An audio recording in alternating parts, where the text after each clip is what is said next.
Bom dia! Vamos à leitura das senhas diárias para o dia de hoje, 25 de janeiro de 2023, uma quarta-feira. E o título para estas senhas: os últimos 2 dias já foi que a igreja, povo peregrino, povo que flui em peregrinação, e hoje é praticamente uma continuação. Neste mundo da peregrinação do povo de Deus, o título para hoje, nessa sequência de títulos de 3 dias, o título é hoje: o lugar do povo de Deus é o mundo, a realidade. É aqui que a justiça deve ser feita. E não existe mágica. Não há mágica. Quando fala em justiça, que o povo de Deus tem que fazer o bem, a justiça, alguns pensam assim: tem que ser bonzinho com os pobres, fazer umas doações de vez em quando. Não é. Isso é bom, sim, é bom, mas não é o suficiente. A questão é se perguntar: mas por que tem essa pobreza? O que está injusto, o que está mal no mundo onde Deus nos botou para agir e viver a nossa fé? O que há de errado no mundo, ou no nosso mundo, no nosso país, para que haja pobreza e miséria? Não adianta eu dar um presentinho de vez em quando a um pobre e no meu dia a dia não me perguntar o que causa a pobreza, o que causa a injustiça, o que causa o sofrimento, o que causa a dor, a marginalização, a opressão. É aqui que acontece. E não adianta ficar esperando uma mágica. Deus vai fazer. Espera aí, você não é seguidor de Deus? Por que você não faz alguma coisa? Por exemplo, seguir Jesus, que tinha uma opção de vida. Olhe lá nos evangelhos. Jesus, sim, multiplicava o pão, multiplicava o peixe, se colocava, curava o que estava doente, trazia de volta a socialização, a sociedade, ao respeito, dava carinho aos que estavam marginalizados. Não só carinho, ele centralizava nos pobres e nos sofridos e dizia: olhem para esta pessoa. Isso que eu faço é para revelar o reino de Deus, a vontade de Deus. Então é aqui que nós agimos como cristãos. E é isso que vai dizer nos versículos agora e nos textos. Não é ser um cristão bonitinho, ai como eu sou certinho, para mim e para Deus, no interesse que eu seja salvo. E o que você faz pela salvação dos outros? Não só de ficar pregando e orando e acreditando em magia. Porque não tem magia. A justiça se faz por ação. Por ação pequena, individual, interpessoal, e também por ação política. Tem que falar. A palavra de Deus tem consequências políticas, e é para a justiça, não para a opressão. Entendeu? É o Deus Javé, libertador dos escravos. Não é o Deus do dono dos escravos. do que chicoteia, do que oprime, do que explora. Ele é o Deus dos escravos, contra. Leiam a Bíblia, leiam o livro de Êxodo, leiam o Êxodo, que é a Páscoa surge do Êxodo. Não é a Páscoa surge da libertação dos escravos. Ato de justiça e ato político-social.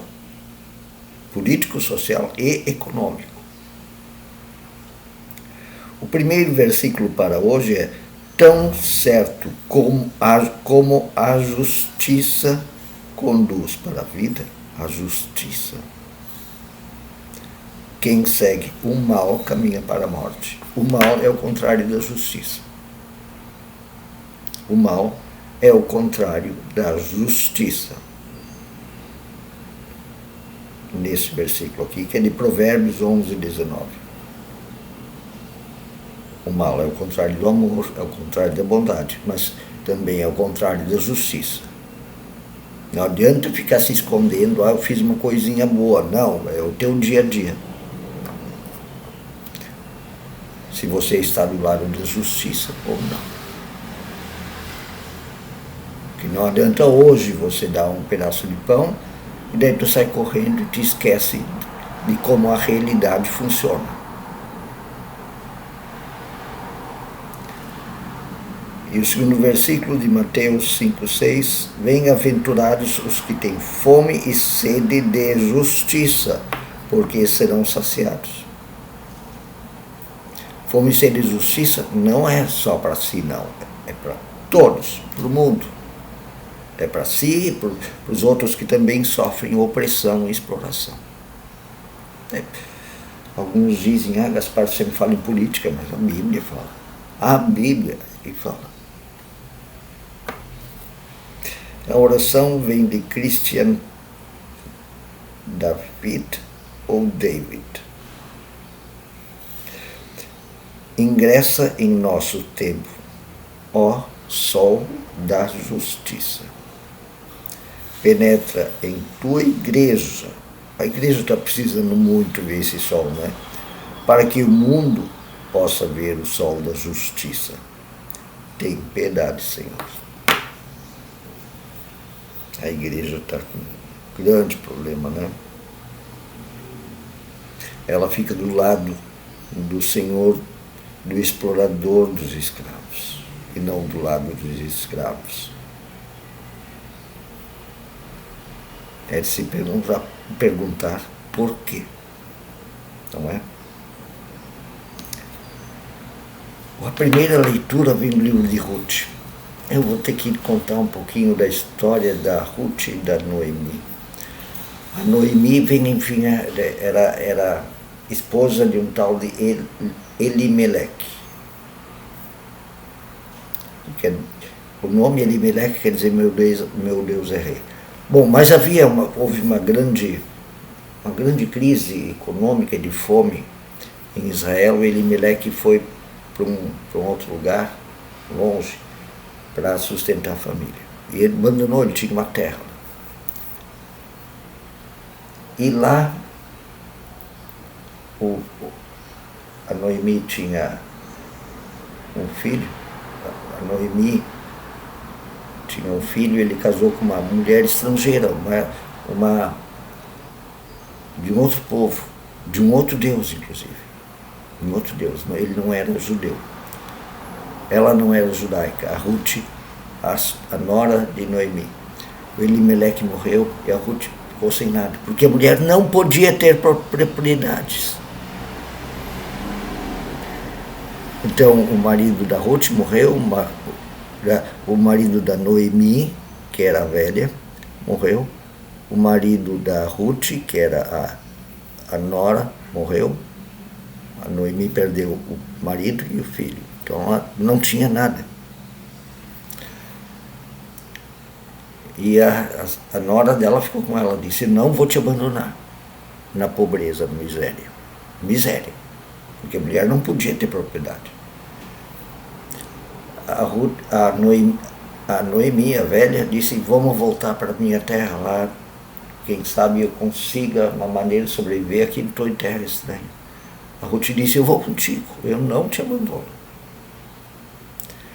Lá tinha um cara chamado Boaz que ficou com as terras do marido da Noemi quando ele ainda estava lá.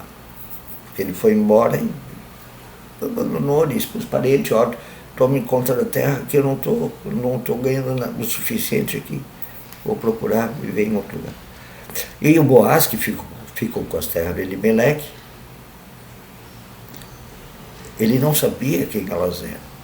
Elas voltaram sem nada.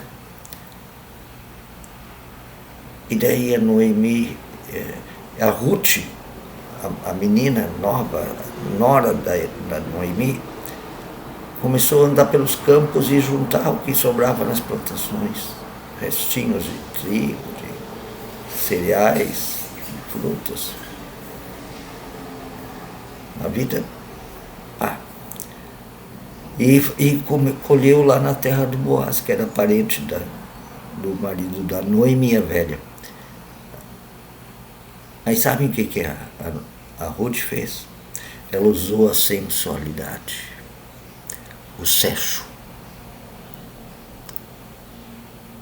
para se exibir para o Boaz. Aí o Boaz descobriu que era parente da sogra, que era a sogra daquela bonitona que usou o sexo com ele. E disse, eu vou comprar essa terra toda aqui e vocês duas.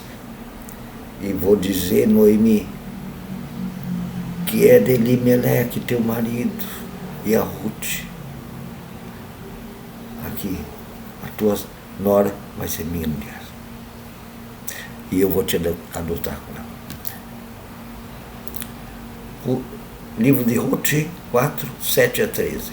Antigamente em Israel, para que alguém resgatasse a transferência de uma propriedade, tirava a sandália e dava ao outro, e assim ficava oficializado. Quando, pois, o resgatador disse a Boaz, o resgatador é tipo um juiz, adquira a você mesmo, ele também, então, a terra, né? Terra que era do Elimeleque, marido da Noemi.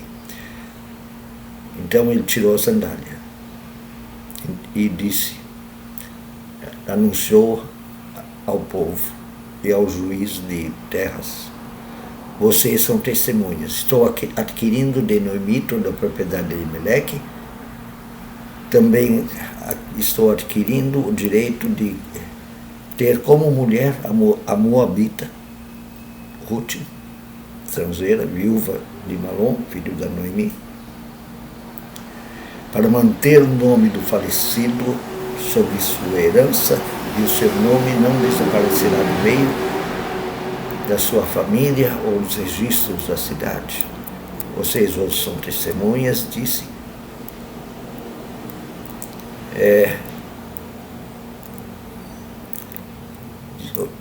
Os líderes todos que aos líderes e todos que estavam à porta e todos que estavam somos testemunhas, faça o Senhor com essa mulher o que está entrar em tua família e tu adotá-las. E assim seja, concedemos a essa jovem estrangeira. Eles eram muito xenófobos. O dom de pertencer a Judá. Boaz casou-se com Ruth e ela se tornou sua mulher. Boaz a possuiu e ela concebeu e ficou grávida. O segundo texto, infelizmente, não vai dar para ler, mas é sobre Gênesis e fala sobre a mulher de Abraão e acontece um negócio e tem que ser feito justiça. Também um caso ali de sensualidade e sexualidade, porque a igreja está, o povo de Deus está no mundo, tá? As coisas, e não tem nada de mal, as coisas são assim. O que deve ser feito é justiça, o que está errado é injustiça, pobreza e exploração. Bom dia.